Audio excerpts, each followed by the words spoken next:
Tra bod nhw'n cweryla, ewn ni mlaen at yr eitem nesaf. Ac wrthnos i fori yn Eisteddfod yr Urdd ym Mhen y Bont yr Ogor, fydd 2 awdur Cymraeg yn cael eu hanrhydeddu yn seremoni Gwobrau Tir na-nOg am y llyfrau gorau i blant a phobl ifanc. A mae yna 5 awdur wedi cyrraedd y rhestr fer, a bob nos yr wythnos hon wedi bod yn cwrdd ag un ohonyn nhw. Ie, ni eisoes wedi cwrdd â Manon Steffan Ross a Myrddin at Dafydd, ond heno tro Meinir Wyn Edwards yw i.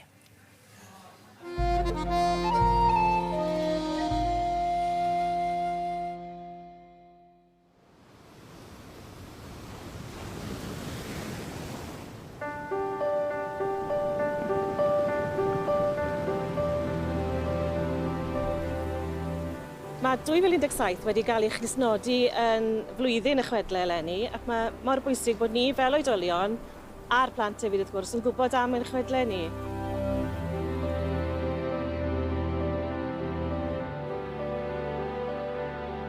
Mae'r gyfrol Deg Chwedl o Gymru yn cynnwys 10 o chwedlau hen a newydd o bob rhan o Gymru ac o sawl cyfnod hanesyddol hefyd o'r Mabinogi i dat y 4yd ganrif ar 15.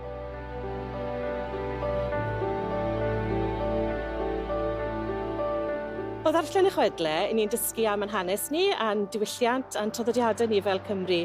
A ngobeth i wrth ysgrifennu'r gyfrol oedd dod â'r straeon yma yn fyw. Maen nhw'n straeon sy'n llawn arwyr, yn llawn antur ac yn llawn cyffro. A beth sy'n wych yw bod nhw ar y stepen drws ni fan hyn a bod y lleoliadau yn gyfarwydd i ni. Y gobeith wedyn hefyd, wrth gwrs, yw wrth i'r plant dyfu'n hun ac yn oedolion i hunain bod nhw'n trosglwyddo'r straeon yma i'w plant nhw ac i'r genhedlaeth nesaf a'r genhedlaeth wedyn, fel sydd wedi cael ei wneud dros y cynrifodd ac i gadw'r chwedlau yma'n fyw.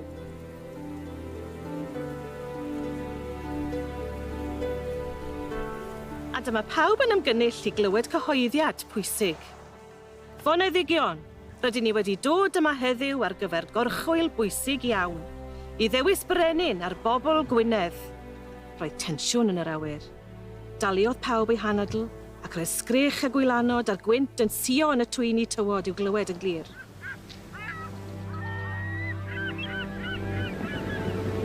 Dwi wedi bod yn mynychu y seremoni Gwobrau Tir na-nOg nawr ers tua 10 mlynedd yn achlasurol, yn rhinwedd fy swyddi fel golygydd gyda gwasg ololfa. Dwi wedi bod yn ddigon lwcus i weithio ar nifer o'r llyfrau sydd wedi cyrraedd y rhestr fer a rhai wedi ennill hefyd. Ond o'n i byth yn dychmygu bydden ni yn eistedd ochr arall y ffens fel awdur. Mae pobl yn dueddol o feddwl bod hi'n hawdd ysgrifennu llyfrau i blant, ond plant yw'r gynulleidfa fwyaf anodd a mwyaf beirniadol gall unrhyw awdur i gael. Mae gen i gymaint o barch at awduron plant fel Manon Steffan a Cari Lewis a'r diweddar Gareth F. Williams a enillodd Gwobrau Tir na-nOg 6 gwaith i gyd. Dwi'n cofio Gareth yn sôn wrthai ar rywbryd bod cael cydnabyddiaeth am ei lyfrau plant a chael canmoliaeth gan blant a phobl ifanc yn meddwl y byd iddo fe. Brenin nesa Gwynedd fydd yr un sy'n gallu creu cadair i arnofio ar y môr am yr amser hiraf. Edrychodd Meilgwn ar einion a lledodd gwên dros ei wyneb. Roedd ganddo gynllun. Dyma nhw'n rhedeg i ganol y twyni tywod a dechrau adeiladu. Doedd dim canŵs na dingis rwber 1,500 y flynyddoedd yn ôl. Ar ôl gweithio'n galed yn y dirgel am 2 awr, roedd gan Meilgwn gadair ryfedd iawn.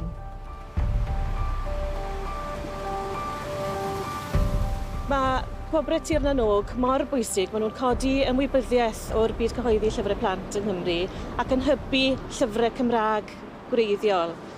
Dwi'n edrych ymlaen yn fawr iawn at ddydd Iau Eisteddfod yr Urdd i gael gweld pa 2 awdur bydd yn cipio'r gwobrau eleni.